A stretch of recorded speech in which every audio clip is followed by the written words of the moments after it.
The beginning of Clara Hudson's sorrow didn't arrive with thunder or fury. It came gently, like a breeze slipping through a half-closed window. It was the kind of sorrow that didn't scream but whispered, softly, persistently, until it nestled in her bones. Dominic hadn't raised his voice. He hadn't stormed out or thrown plates against the wall. No, his departure began with small things. A missed kiss at the door, a forgotten thank you after dinner, a look that once lingered now brushing past her like wind through curtains. She remembered how he used to reach out absent-mindedly to touch her hand while they watched television, or the way he smiled like a boy on Christmas morning when Ellie, their daughter, made a new sound or stumbled through her first steps. But those days faded like old Polaroids. The man who once promised her forever with the wide-eyed fervor of youth now looked at her like a burden he couldn't wait to lay down. Clara noticed the change, but denial is a soothing drug, bitter in hindsight but sweet in the moment. She told herself he was stressed, that work was draining him, that perhaps if she lost a little weight or changed her hairstyle, the spark might return. She went through old pictures, comparing her reflection in the mirror to her younger self, searching for the missing piece like a desperate archaeologist. Every evening, she set the table with care, placing his spoon exactly how he liked it, curved inward beside his cup, not across the plate, hoping he'd notice. But each time he came home later, his cologne lingering with unfamiliar sweetness, her hope deflated a little more. And when he did speak, his words were flat, stripped of affection, like toast without butter. She tried to make love to him once, nervously, as if seeking permission to be touched again, but he rolled away, mumbling about fatigue. That night she lay still beside him, eyes wide open, heart squeezed between her ribs like a trapped bird, silently reciting Psalm 42 verse 11. Why, so my soul, are you downcast? Why so disturbed within me? Put your hope in God. It became her lullaby as the silence in their bedroom grew loud enough to drown her heartbeat. The morning Dominic left, the sky looked exactly the same as every other day, calm, indifferent. Clara stood barefoot in the kitchen, humming as she chopped onions, steam curling from the pot like a soft breath. She had decided to cook his favorite breakfast, yam and egg sauce with just the right amount of pepper, and pour him a cup of ginger tea sweetened with honey, the way he liked. It wasn't a bribe. It was a habit, a desperate echo of what once was. She set the table carefully, smoothing the tablecloth with her palm, checking twice to ensure the plate was warm. Hope is a dangerous thing. It makes fools of wise women and gives light to tunnels that lead nowhere. Clara called out for Dominic softly, expecting to hear his heavy steps descend the stairs, but what met her instead was silence thick enough to slice. A note sat folded beside his teacup, mocking her with its neatness. Her hand shook as she picked it up. His words were clean, cold, and final. Clara, I'm sorry. I found someone else. Someone who makes me feel alive. I need something different. Don't try to contact me. You deserve better, but the truth is no man will marry a woman with a child. Move on wisely. Her chest caved. The world tilted. The floor beneath her felt like quicksand. The letter slipped from her fingers, fluttering to the ground like a dying leaf in autumn. She collapsed onto the chair, trembling, as the steam from the yam vanished into the air. Her sobs came without sound, her body rocking like a wounded bird. There were no words, only the hollow ache of abandonment. That day, Clara didn't eat. She couldn't speak. She couldn't even cry in front of Ellie, who toddled into the kitchen, clutching her teddy bear, whispering, "Where's Daddy?" Clara opened her mouth, but no words came out. Instead, she hugged her daughter tightly and wept inside, her grief folded and tucked behind her smile like a painful secret in a beautiful box.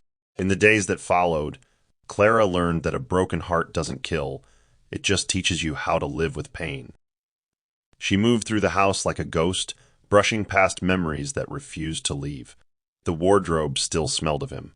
The walls still held his laughter. The bed still sagged slightly on his side. She stopped attending church for a while, unable to lift hands that were too heavy with sorrow. The neighbors in Mavuno didn't help. They watched her like she was a cautionary tale, their whispers slicing through her like glass. She couldn't keep her man. I heard he left her for a young girl. Poor thing, with a child, too. Clara would walk past the market, chin up, Ellie strapped to her back, every step a defiance of the pity that followed her. Bills piled up like storm clouds. She sold her wedding ring to pay rent. She gave up her favorite pair of shoes to buy Ellie cough syrup. One night, after putting Ellie to bed, she opened a box of old sewing materials her mother had left behind. Her hands, though weary, began to move instinctively, threading a needle, mending a torn blouse, stitching silence into strength. With every pass of the needle, her thoughts quieted. The rhythm was comforting, like a heartbeat reminding her she was still here. She began repairing all the little things around the house. The curtains, Ellie's dresses, even her own cracked spirit. Each stitch was a prayer. Each fabric she touched became a canvas of resilience. One evening, she found herself whispering Psalm 147, verse 3. He heals the brokenhearted and binds up their wounds. She wrote it on a piece of paper and pinned it to her wall, just above her sewing machine. When Clara made the decision to leave Mavuno, it wasn't born out of anger, it was survival. She packed 2 bags, carried Ellie on her hip, and moved to a quieter suburb called Easton Hills, where no one knew her name or her sorrow. The apartment she found was modest, with chipped paint on the window sills and a tap that groaned before it flowed, but it held no ghosts. She didn't have to flinch at every knock on the door or dread every flash of a car's headlights outside. In Easton Hills, she woke up to birdsong, not suspicion. Ellie began to draw again, messy crayon masterpieces on the walls, and Clara let her. The laughter returned in pieces, small at first, like rain tapping a roof before a storm. Clara bought a cheap notebook and began writing in it. At first, it was simple lines. Today I didn't cry. Ellie smiled again. But slowly, the journal filled with deeper truths, her fears, her prayers, her anger, her rediscovery of self. She began walking to a local church where no one asked too many questions. One Sunday, the pastor read Isaiah 61, verse 3 aloud. To give unto them beauty for ashes, the oil of joy for mourning, the garment of praise for the spirit of heaviness. Clara held on to that verse like a lifeline. She didn't know what the future held, but for the first time in months, she wasn't afraid of tomorrow. She didn't need Dominic's validation. She didn't need society's pity. All she needed was a steady breath, a new sunrise, and the belief that something beautiful could rise from the ashes of her old life. That belief, though quiet, began to take root in her soul, small, sure, and unstoppable. Clara adjusted quickly to the rhythm of Easton Hills, not because it was easy, but because she had no other choice.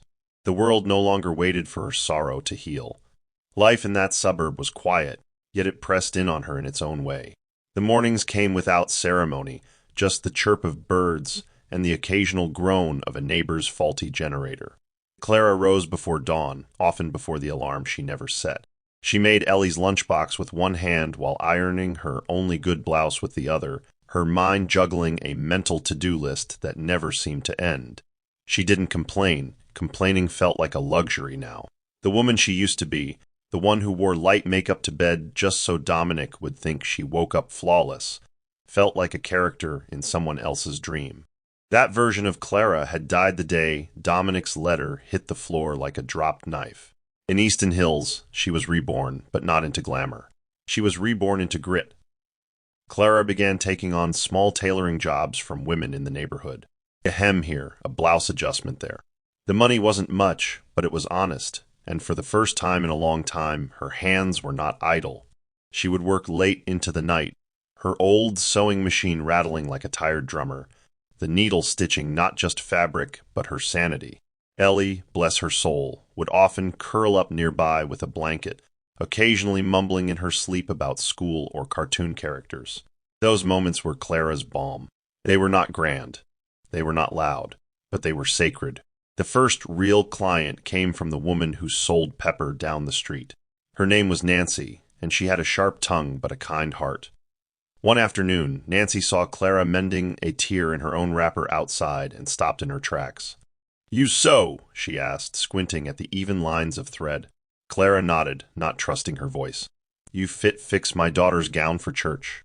Nancy asked. Clara said yes. She didn't expect much. But when Nancy returned the following week with a glowing smile and 2 more referrals, something inside Clara stirred, something that felt like dignity. Word spread. More neighbors brought their dresses and wrappers. Some paid her in naira, others in kind, a small basket of garden eggs, a tin of milk, a promise of future payment. It wasn't stable, but it was enough to keep the lights on and Ellie's lunchbox full. Clara saved every spare naira in an old tin she hid beneath the kitchen sink. Not for extravagance, no. She saved for fabric, for thread, for the future. Each coin that dropped into the tin was a step away from shame. Still, there were nights the power would go out mid-stitch, and she'd have to continue by candlelight, squinting through tears and sweat. Yet even in those flickers of hardship, she refused to let bitterness take root. She reminded herself daily, "You are not what he left. You are what you chose to become." She quoted Psalm 126 verse 5 aloud sometimes when the silence became too loud. "Those who sow with tears will reap with songs of joy." Ellie picked up on those affirmations and began whispering them back during their nightly prayers. "Mummy, we will reap joy, right?" Clara would smile and nod, her voice catching in her throat. Though the days crawled and the bills grew teeth, something was happening beneath the surface. One evening, Clara met a woman named Violet at a local children's event. It was an informal gathering organized by mothers in the area. Clara had stitched a simple floral dress for Ellie using leftover fabric, and Violet, a polished woman with firm handshakes and questioning eyes, noticed. "Did you make this?" she asked, running a thumb along the hem. Clara hesitated, unsure if it was a compliment or a complaint. "Yes," she replied cautiously. "You're talented," Violet said, her eyes narrowing thoughtfully. "I run a boutique in Cora District. Would you be interested in making a few sample pieces for review?" Clara's heart skipped. It wasn't a job offer, at least not yet, but it was a crack in the ceiling, a shaft of light. She agreed. The next few days felt like walking on thin ice layered over fire. Clara poured her soul into those 3 sample dresses. She cut, stitched, unstitched, prayed, fasted, and stitched again. She didn't have fancy tools or expensive fabric, but she had precision, passion, and something more, an ache that made her focus sharper than a tailor's chalk line. When she finally handed the dresses to Violet, her palms were sweaty, but her gaze was steady. "I don't know what you've been through," Violet said after inspecting them, "but it's in your work. It's strong, it speaks." Clara said nothing. She didn't need to. Her story had been woven into every seam. Clara never told anyone, but when Violet called her 2 weeks later with a soft, "Welcome to the team," she sat on her bathroom floor and cried for 20 minutes. Not the silent, stifled weeping of a woman hiding her pain, but the kind that cleanses, the kind that unlocks what grief once barricaded. That night, she cooked Ellie's favorite jollof rice with fried plantains and boiled eggs. They danced barefoot in the kitchen, Ellie giggling, Clara twirling with a spoon in hand. There was no music, just the rhythm of relief. The next Sunday, Clara wore a dress she made for herself, blue, simple, graceful. It wasn't vanity, it was a statement.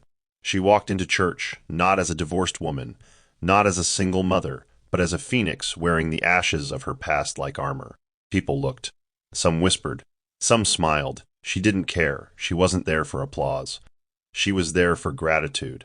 When the choir sang, "Great is thy faithfulness," Clara lifted her hands not to be seen, but to finally, fully say thank you.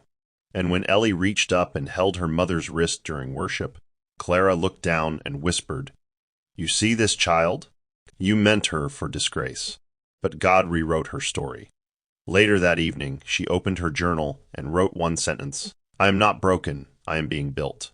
The journey ahead was still uncertain, but Clara had stepped into a new chapter. One where her value wasn't attached to a man, her beauty wasn't diminished by stretch marks, and her worth couldn't be written off in a folded letter. She was rising, not to prove Dominic wrong, but to prove herself right. Clara's days gradually began to take on a rhythm she hadn't known in years, steady, purposeful, and no longer dictated by fear or abandonment. Each morning, before the sun stretched across the roofs of Easton Hills, she rose quietly, brushed the hair from Ellie's forehead, and knelt beside her bed to whisper a prayer. Not a loud one, not the desperate kind she used to mutter into her pillow, but calm, intentional words. Then she would rise, tie her scarf neatly, and begin another day of creating. The sewing room she fashioned from a corner of the living room now breathed like a living thing, fabric stacked like hills, pins glistening in their cushions, and her machine sitting patiently like a trusted companion. Every piece she worked on felt like an offering. Customers began returning, not just for her skill, but because her garments told silent stories. They were stitched with sincerity. One day a young mother came with torn clothes, embarrassed about her inability to pay in full. Clara smiled, took the pieces anyway, and simply said, "Sew into the kindness you need." That act rippled. Soon women came not just for fashion, but for peace. Her home became a sanctuary, a place where even the thread seemed to whisper healing. Ellie, now more confident and spirited, took to sitting beside her mother, crafting headbands with leftover scraps. In her childish handwriting, she labeled a box Ellie's Treasures and started gifting her little creations to Clara's clients. Each gift carried the soft power of innocence, and people began to ask not just for dresses, but for the daughter who smiles with her eyes. It was during one of those late work nights that Clara met Jordan Blake. He wasn't like the men from her past, who wore charm like a coat they could discard when the weather changed. Jordan was different, quietly assured, his presence like a warm breeze you didn't notice until it brushed your skin.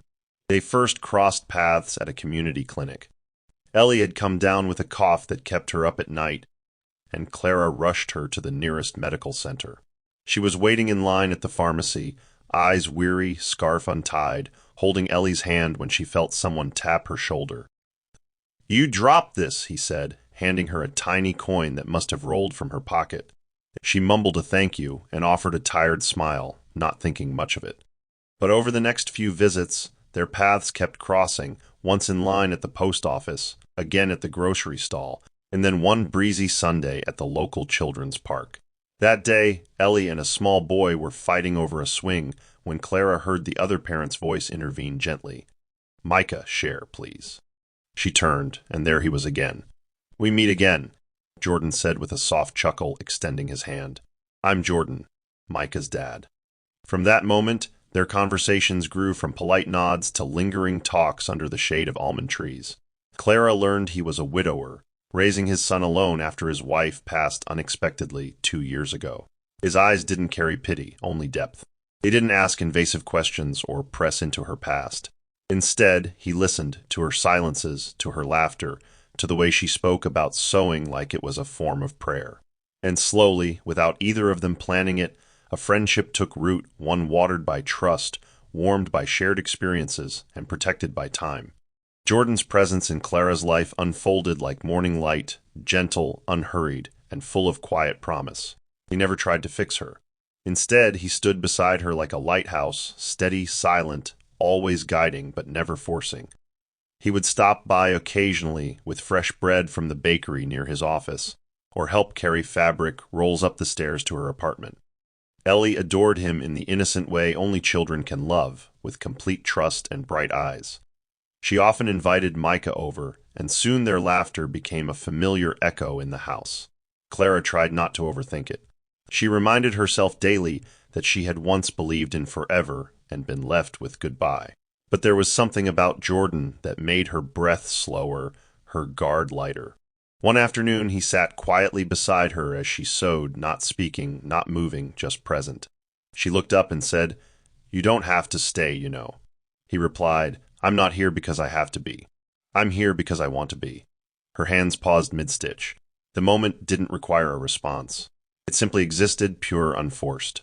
Later that night, Clara found herself writing in her journal again. Maybe healing isn't just about moving on. Maybe it's about learning to receive love that doesn't come with conditions. She closed the book, her fingers trailing along the spine as if trying to hold on to the truth she was just beginning to accept. It wasn't about erasing her past. It was about allowing her heart to know that not every man who stayed was waiting to leave. As the weeks flowed into months, the bond between Clara and Jordan deepened in a way that felt both miraculous and mundane. There were no grand declarations, no impulsive confessions. Instead, they built something slowly, like a house made of bricks instead of straw. He introduced her to his favorite jazz records, and she taught him how to identify Ankara patterns by texture. One evening, he brought over a broken button-down shirt and asked her to fix it, watching her work with a mixture of admiration and quiet awe. "You know," he said softly, "the things you mend don't just get fixed. They become better than before." Clara didn't answer immediately, but her heart heard every syllable. It was as if he was speaking about more than just fabric. During one dinner, Jordan asked if she'd ever thought about designing for children, given how gifted Ellie was. That night, Clara dreamt of a boutique filled with color, laughter, and hope, one named after her daughter. "Ellie Rose," she whispered to herself the next morning, trying the name on her tongue like a new dress. But by then, Dominic was barely a thought in her mind, a fading name in a chapter long turned. Not that she hadn't forgiven, but because she had finally outgrown the weight of his opinion. Psalm 40 verse 2 often echoed in her spirit. "He lifted me out of the slimy pit, out of the mud and mire. He set my feet on a rock." Clara was no longer surviving, she was rising. And for the first time in a long time, the ground beneath her felt like home. Clara had never been one to believe in sudden shifts of fate, yet something inside her began to bloom with the patience of a late flower. The tiny seed of possibility that Violet's offer had planted in her spirit was growing, watered daily by effort and warmed by encouragement from unexpected places. Each morning, after preparing Ellie for school, Clara would tie her scarf, straighten her shoulders, and head to the small rented workspace Violet provided inside the back room of the boutique. The first time she walked through that glass door, she felt like an imposter in her own skin. The floors were too polished, the air too perfumed, the women too poised. But then she remembered the thread calluses on her fingers and the tears she'd stitched into clothes just to survive. She had earned this space. She worked with reverence, not for applause, but because every seam she created reminded her she had not just been abandoned, she had been repurposed. It wasn't just dresses she was crafting, it was a new identity. Her designs began to catch attention, not because they were the loudest, but because they whispered dignity in every fold. Customers often asked, "Who made this one?" And when Violet answered, "Clara," they would nod, as though the name itself carried something sacred. One day, a woman with eyes like storm clouds said softly, "This fabric, it makes me feel seen." Clara smiled but said nothing. It wasn't just cloth, it was testimony. A quiet, unspoken psalm draped over shoulders of women who had also lost something and needed to be reminded of their worth. News of her growing brand slowly trickled through Easton Hills like the scent of soup in a rainstorm, subtle but undeniable. People who once ignored her now paused to wave. Women who had judged her for being the abandoned wife now brought their daughters and nieces to her for fittings. Clara didn't let it swell her pride. She remained rooted. She knew fame could be fickle, like morning mist that disappears by noon. She worked from the same wooden table, used the same battered sewing machine, and thanked God every evening like she had nothing. Ellie became her tiny assistant, organizing threads by color, sketching dress ideas on the back of her school notebooks. Sometimes, Clara would find sticky notes taped to the wall with messages like, "Mummy, I'm proud of you," in awkward handwriting. One afternoon, as Clara was closing up, Violet approached her with a file in hand and an unreadable look. "There's a conference in Goma City," she said, placing the file on the table. "Designers from across the state. I want you to represent us. I've already registered your name." Clara's heart stopped. Goma City was no small-town gathering. It was fashion's main stage. She stared at Violet, eyes wide. "Are you sure?" Violet smiled. "Clara, you're not a seamstress. You're a designer, and it's time you let the world see that." That night, Clara sat on the edge of her bed holding the invitation. She didn't sleep. She prayed. She cried. She imagined all the names she had been called, abandoned, forgotten, poor, and laid them at the feet of a new name she was learning to claim. Worthy. The next morning, she accepted the offer, not with fanfare, but with the quiet decision of someone who has survived the fire and is no longer afraid of the light. Jordan had been watching her transformation with the kind of quiet awe that comes not from surprise but from respect. He never once tried to take credit, never suggested that her strength was born of his presence. Instead, he supported her in ways that didn't seek acknowledgement. He helped with school pickups, made dinner on days she worked late, and showed up at her workspace with food when he sensed she had skipped lunch again. His love didn't announce itself. It simply showed up over and over. Clara began to notice the difference between being loved and being needed. With Dominic, love had often been a transaction measured in meals cooked and expectations met. With Jordan, it was a space wide, warm, and welcoming. Still, fear hovered. Trauma doesn't always leave when joy arrives. One evening, while folding laundry, she turned to Jordan and said, "I'm scared this will all disappear. That one day I'll wake up and it'll be gone." He took the shirt from her hand, folded it gently, and said, "Even if it all disappears, Clara, you won't. You're not your success. You're not your past. You are enough even without the applause." She wept. Not because she was weak, but because someone had finally seen her beyond her pain. Later that night, Clara knelt beside her bed and whispered a verse she'd clung to since Goma became a possibility. Proverbs 31, verse 25. She is clothed with strength and dignity. She can laugh at the days to come. And for the first time in a long time, she did laugh softly from her belly, like someone who had remembered what it felt like to be alive. The trip to Goma City arrived like sunrise after a long night.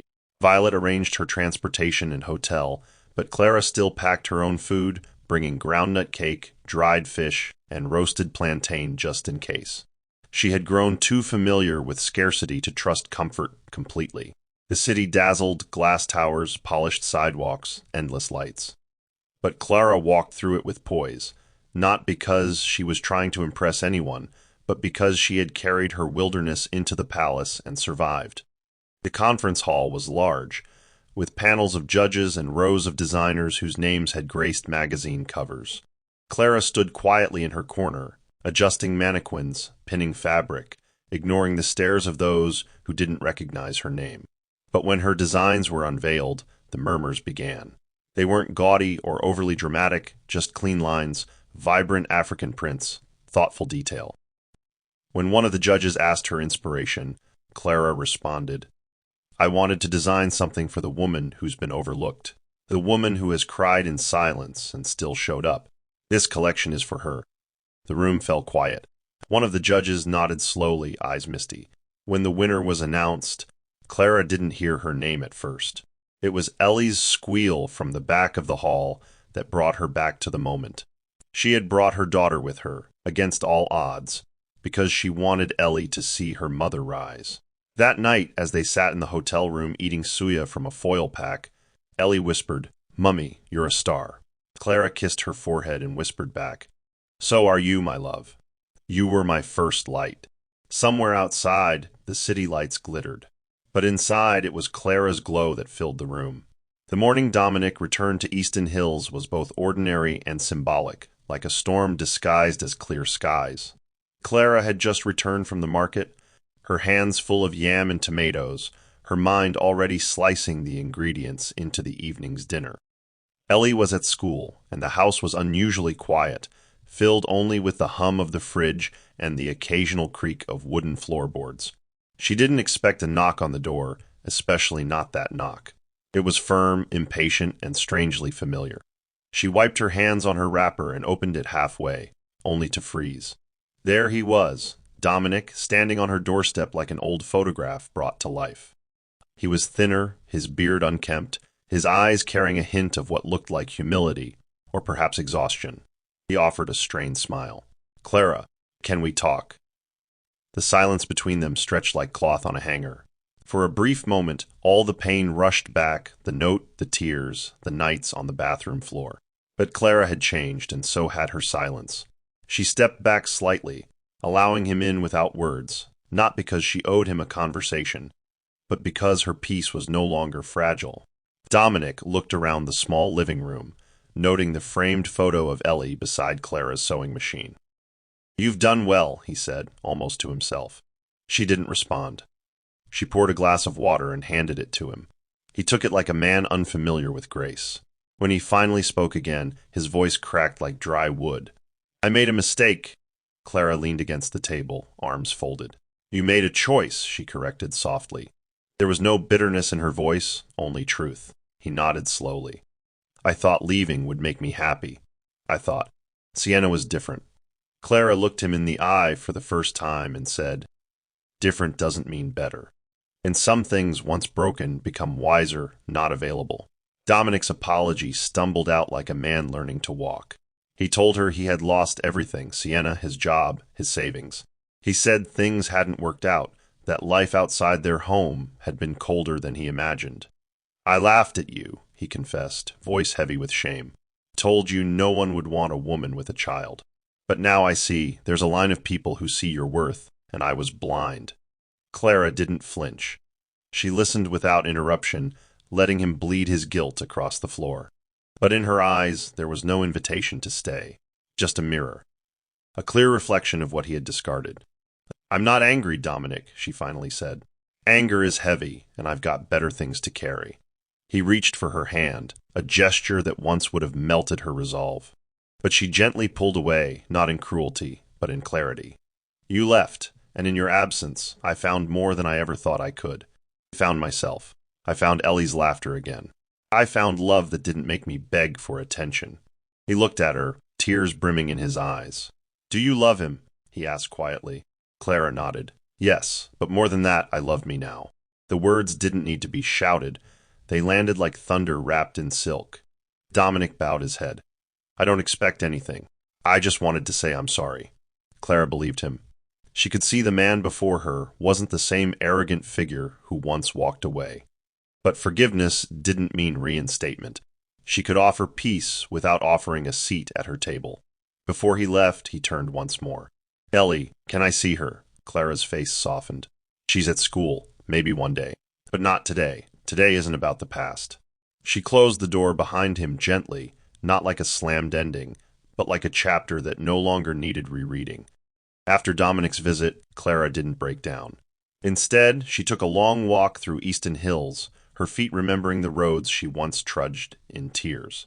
She passed by the store where she used to buy milk in sachets, the salon where she once fixed her hair before attending a dinner that Dominic never showed up to. Everything looked familiar, yet distant, like a dream she had outgrown. The breeze played with the edges of her scarf, and she walked like a woman who had survived a flood but now lived in the calm. When she returned home, Jordan was there, fixing a loose hinge on Ellie's toy box. He looked up, sensing the shift in her energy. You okay? He asked. Clara smiled, the kind of smile that held volumes. Yes, I saw the past today, but it doesn't fit me anymore. Jordan didn't press. He simply stood, wiped his hands, and wrapped his arms around her. No questions, just presence. That evening, they sat together in the garden behind her apartment, watching the sky bloom into orange and gold. Ellie joined them, her laughter bouncing off the trees, Micah close behind. They roasted corn on a makeshift grill, and for a few moments, life felt suspended in peace. Jordan reached into his bag and pulled out a box. You've worked hard, he said. I thought it was time you had something just for you. Inside was a small gold necklace with the words Ellie Rose engraved. Clara's hands trembled slightly as she held it. You remembered the name. Jordan smiled. I remember everything you say, Clara. Especially when you say it like a dream. She wore it immediately, not just because it was beautiful, but because it felt like a medal, an honor given to a soldier who'd survived every invisible war. Clara's success continued to climb, but she walked with the humility of someone who remembered what it felt like to be overlooked. Her boutique, now named Ellie Rose Atelier, opened its doors 2 months after the Goma conference, with a line of clients waiting outside before dawn. Women came with stories, not just orders. My husband called me plain, one said. Can you make something that reminds me I'm not? Clara smiled. Of course, that's what we do here. She designed dresses that felt like armor, bright, strong, elegant. Not flashy, but fierce in their softness. She hired 3 other women, 2 single mothers and 1 widow, to join her team. They didn't just sew. They shared stories over steaming cups of kunu. They laughed. They healed together. Her shop didn't need music. Joy hummed in the walls. One afternoon, while adjusting a hem, Clara looked up and saw Ellie and Micah playing pretend in the corner. Jordan was in the background, painting shelves for new arrivals. It struck her then. This was the life she had prayed for. Not one of perfection, but of purpose. Psalm 30 verse 11 echoed in her spirit. You turned my mourning into dancing. You removed my sackcloth and clothed me with joy. She repeated it aloud, not for anyone else, but for herself. Because her story had not been rewritten, it had been reborn. She had not just survived betrayal. She had transcended it. And in doing so, she had lit a torch that would help other women find their way out of the dark. The sun rose gently over Easton Hills the morning. Clara stood before the mirror, adjusting the coral-colored gown she had sewn for herself. It was the grand opening of Ellie Rose Atelier's new flagship store, a modest but elegant space that had once been a crumbling corner shop. Now, its walls were draped with fabric from across the continent, patterns kissed by purpose, colors chosen not just for beauty, but for bravery. As she pinned a small brooch to the neckline of her gown, Ellie came up behind her, eyes wide with wonder. "You look like a queen," she whispered. Clara smiled at her daughter's reflection in the mirror. "You made me one," she said softly, reaching back to hold her hand. They stood like that for a moment, mother and daughter, two survivors crowned by grace. Clara had invited only close friends and loyal clients to the launch, wanting it to feel intimate rather than indulgent. But word had spread, and by the time she stepped outside to greet the guests, a crowd had gathered. Reporters with cameras, local business owners, fashion enthusiasts, all drawn not just by her success, but by the story behind the stitches. Violet, standing at the entrance in a sleek navy jumpsuit, waved her over. "You're not just opening a shop today," she said. "You're opening a door for so many women who thought their lives ended at heartbreak." Clara blinked back emotion, tucked a curl behind her ear, and stepped forward. The ribbon was cut. Applause erupted. And just like that, the girl who had once been left with nothing stood on her own foundation, built with thread, tears, and truth. Inside the boutique, every corner told a chapter of her journey. Mannequins were dressed in pieces inspired by milestones. There was the ashes gown, designed from the memory of heartbreak, with soft gray tones fading into bursts of gold. The Ellie smile dress, inspired by her daughter's laughter, blooming with sun-yellow patterns, and the Psalm Shift blazer, a sharp, confident piece with scripture embroidered inside the lining, unreadable unless you looked close enough to care. Clara walked through the boutique slowly, taking it all in, the hum of clients chatting over samples, the warm lighting, the faint scent of hibiscus drifting from the potpourri bowls. She wasn't in a rush to sell anything. This day wasn't about commerce. It was about testimony. In a quiet moment, she stepped into the fitting room and pulled out her journal, the one she had written in since her first night in Easton Hills. She flipped through pages stained by tears, smudged by fabric chalk, and stopped at a verse she had scribbled in capital letters months ago. Isaiah 43 verse 2, "When you pass through the waters, I will be with you." Clara closed her eyes and whispered, "You were, every time." When she stepped back out, she was met by a surprise. Standing near the doorway, holding a bouquet of white tulips, was a woman she hadn't seen in years, Dominic's sister, Nkem. She looked older, more thoughtful, but her eyes held the same softness Clara remembered. "I had to come," Nkem said. "I've watched you from afar, and I just wanted to say I'm proud of you." Clara accepted the flowers with a hug, a quiet reminder that not every part of the past had been ugly. Some people were just caught in its tide. As the day wore on, Jordan arrived, dressed in a charcoal gray native attire that made Clara's breath catch. He didn't say much at first, just walked up to her, placed a kiss on her temple, and held her hand. The simplicity of his presence was what always grounded her. He mingled with guests, helped pass drinks, and quietly adjusted the drapes near the back without being asked. At one point, he knelt beside Ellie and Micah as they rearranged a shelf of colorful bangles. Clara watched him from across the room and felt a peace so still it felt like worship. Later in the evening, when most guests had gone and the store had quieted to a calm hum, Jordan took her outside for a breath of fresh air. They stood beneath the fairy lights that framed the storefront, the sky above them dusky and still. "Do you remember the first day we met?" he asked, his tone playful. Clara laughed. "You mean when Ellie coughed nonstop and I looked like a tired ghost?" Jordan chuckled. "Yes, and I remember thinking, that's a woman who carries fire under her skin." Clara tilted her head. "You saw that through eye bags and wrappers?" He nodded. "I saw you. There was no need for a proposal. No need for a big scene. But when he pulled out a small velvet box and opened it, revealing a delicate ring with a rose gold band, Clara's eyes shimmered. "Will you keep building with me?" he asked. She didn't cry. She smiled, a long, knowing smile. "Yes, let's keep building." And just like that, beneath the same sky that once covered her despair, Clara took her first step into forever with a man who didn't complete her, because she was already whole, but who chose to walk beside her anyway. The next morning felt like breathing for the first time. Clara woke before the sun, wrapped a shawl around her shoulders, and stepped outside with a warm mug of ginger tea. The street was still asleep. A few early birds chirped from nearby trees. She sat on the porch steps and pulled her journal onto her lap again, flipping to a fresh page. Ellie soon joined her, rubbing sleep from her eyes, barefoot and still wrapped in her princess blanket. Clara pulled her close, placing the journal between them. "What should I write today?" she asked. Ellie rested her head on her mother's shoulder. "Write that we are happy," she mumbled. Clara smiled and began to write. "We are happy, not because everything is perfect, but because we have peace. We have love, and we have each other." She paused, then added one more line. The girl who was left behind became the woman no one could overlook. As the sky slowly turned blue, as birds stretched their wings and the world resumed its rhythm, Clara knew her story wasn't ending. It was only changing chapters. She had walked through abandonment, rejection, loneliness, and fear. But she had also walked through restoration, discovery, and joy.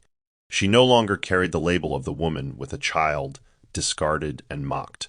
She had become a name on lips spoken with admiration. Her boutique had waiting lists. Her love had no conditions. And her life had finally been reclaimed, not by loud revenge, but by quiet resilience. And in that stillness she found her crown, not made of gold, but of glory. A glory born of scars that had healed into strength, and a heart that no longer needed to prove its worth. Before we round up, I need you to hear this. Dear listener, Clara's story is not just about fashion or betrayal, it is about becoming. It's about how a woman, left behind and labeled undesirable, refused to let someone else's rejection become her final definition. Maybe you've been laughed at, dismissed, told that your worth expired when someone walked away. Maybe you've stood at the edge of your life wondering if restoration is still possible. But hear this. Your story does not end where they dropped you. It begins where you decided to stand up again. Clara rose, not overnight, not without tears, but with thread, faith, and truth. She stitched her way out of shame and into purpose. You, too, have something inside you that heartbreak cannot erase. There is still power in your hands. There is still beauty in your scars. And there is still a version of you that will walk into rooms where your name will be honored, not hidden. Don't chase those who don't see you. Build quietly, heal deeply, love intentionally. And remember, the same God who saw Clara weeping in silence is the same God who crowned her in public. You are not forgotten, you are becoming. Let us pray. Father, in the name of Jesus, we thank you for every listener who has walked through seasons of abandonment, betrayal, and silent battles. We thank you because even in the shadows, you were working. You never waste pain, and today, we declare that every tear they cried in secret will water the gardens of their public joy. Lord, for every woman who was laughed at, for every man who was left behind, for everyone who has been told they're not enough, wrap them in your truth. Remind them that their worth is not in who left, but in who stayed, and you stayed. You never walked away. You never gave up. We speak healing over broken hearts. We speak courage into trembling hands. We declare that new dreams will rise from the ashes, and what was meant to disgrace them will elevate them. Turn their mourning into dancing, Lord. Replace their sackcloth with garments of praise. Let their names be remembered with favor. Let their gifts speak where words have failed. May those who mock them be silenced by the glory you will reveal. And when it's time for love again, Lord, send the one who won't complete them, because they are already whole, but who will honor their journey, hold their hand with grace, and walk beside them in purpose. Thank you, Lord, for rewriting stories and restoring joy. Let testimonies rise from this moment. Let hope be rekindled, and let every listener under the sound of this prayer shout boldly, Amen. This brings us to the end of this story. Please don't forget to like, share, and subscribe to my channel, and may God bless you for doing so. Bye.